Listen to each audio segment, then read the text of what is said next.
From the Weather NorCal Command Center, this is your evening update. Your weekend weather update is made possible by Caltrans District 2. Hey folks, good evening. Hope you had a nice weekend so far. The weather has more or less cooperated. We've had a few scattered showers across the area, I'll tell you that much, but that's not that big of a deal. And frankly, in comparison to tomorrow, it's honestly dry. Now check out as we progress the futurecast what I'm talking about. As we head through tonight, again, mostly dry conditions, a few patchy clouds, not that big of a deal. Winds picking up though as the system gets closer, and then boom, as we head through tomorrow morning, all bets are off. We're going to be getting that widespread rain and snow into the area. Snow levels probably somewhere in the vicinity of about 3,000 to 3,500 feet. This pushes east with time. Really not that long lasting of a system. Looks like it's just going to be 4 hours Sunday. Then by Sunday night, it's pushing off to the east out towards, the basin. It's really not going to be that big of a deal. Right now, as we head behind it, this is another system. So we're going to be talking Monday here, another system pushing in.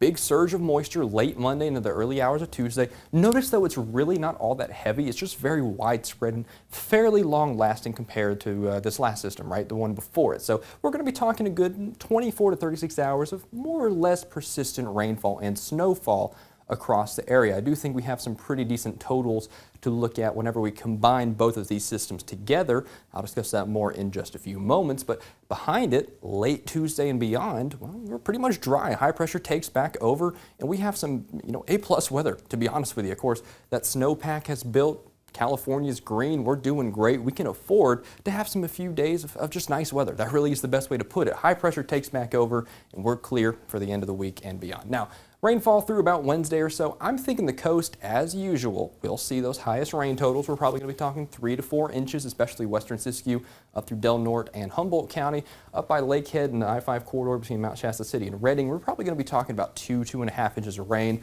Of course, down through the valley, you might get a ½ inch to an inch. Out there in the Highway 70 corridor between Chico and Quincy, again, you might see maybe an inch or two of rain there, but this is definitely not one of those ultra huge soakers that we see in traditional, systems of the past, right? So we do have a nice, decent rain, nothing too big of a deal.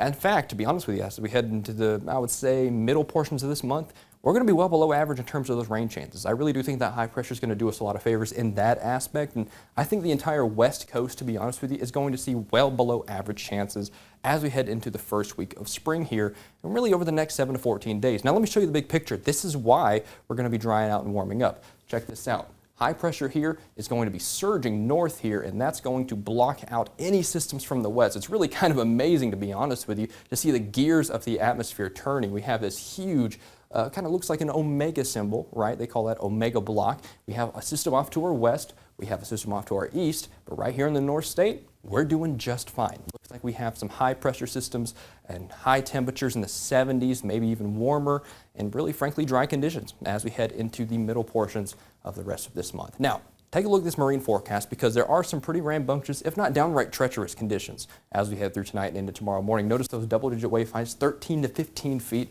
of portions of Del Norte and Humboldt County. So like I said, treacherous is the word. We're going to be near 20 feet, just 20, 30 nautical miles off the coast here with those wave heights. So definitely, needless to say, those small crafts, things like that, very bad conditions for your marine goings as we head over the next 24 to 36 hours. Here's your forecast lows for tonight. Check out those lower to mid 40s along the coast, lower to mid 40s down the valley as well, all the way down 99 to Chico. And then of course out towards Siskiyou County, Modoc County at and just below freezing as we head through, I would say, the next 6 hours or so. And of course, if we take a look at the big picture out in Trinity County, well, we're talking 3 to 4,000 foot snow levels over the next couple of days, as is true for most of us across the area. 50s and 60s, though, returning by the middle and end portions of the work week. Wind out of the south, 10 to 15 miles an hour. Taking a look at the north coast down at Humboldt County, 20 to 30 mile an hour wind gusts there. I would call it mid 50s for today, but we're going to be back in the 60s, maybe even near 70 as we head towards the end of the week. So there are those nicer conditions returning across the area up by Del Norte County. Very similar story. 30 to 35 mile an hour winds, gusts to 40. So it's going to be pretty breezy out there. Check those 70s. Returning out by the end of the week, some of them even flirting near 80. Notice those 72s and 77s by Friday and into Saturday. Out towards Siskiyou County, well, pretty decent upper 40s, lower 50s there. Again, though, there's those really nice conditions returning by the end of the week. And again, 3 to 4,000 foot snow levels is expected as we head over the next several days out towards Modoc County. Well, to be honest with you, very similar story, right? really very uniform forecast. As we head over the next several days, you can expect some mid-40s across the area for today, hopping down to Plumas County in the eastern mountains. We're probably talking about 45 to 50 across the area widespread. To be honest with you, might be near 60 as we head towards Thursday and into Friday as well. Of course, I think our winners, as usual, will be down here in the valley as we head over the next several days. Check that out. 72, 74, maybe near 75 as we head towards Friday, towards Saturday, and even today. Kind of average, right? Like I always say when it's 57, 57 is the average temperature of the Earth if you combine all the temperatures. So out here, Hamilton City, down there by Biggs, here's the most average places on Earth as you head through today. Hopping up towards the northern portion of the valley from Lakehead down to Red Bluff, we're going to be talking near 50 across the area, probably some lower 50s through today. Again, though, warming nicely as we head through Thursday and through Friday and beyond. Of course, we have those showers to look forward to over the next several days, maybe a ½ inch to an inch of rain up here. But again, don't think it's going to be that big of a deal when all is said and done.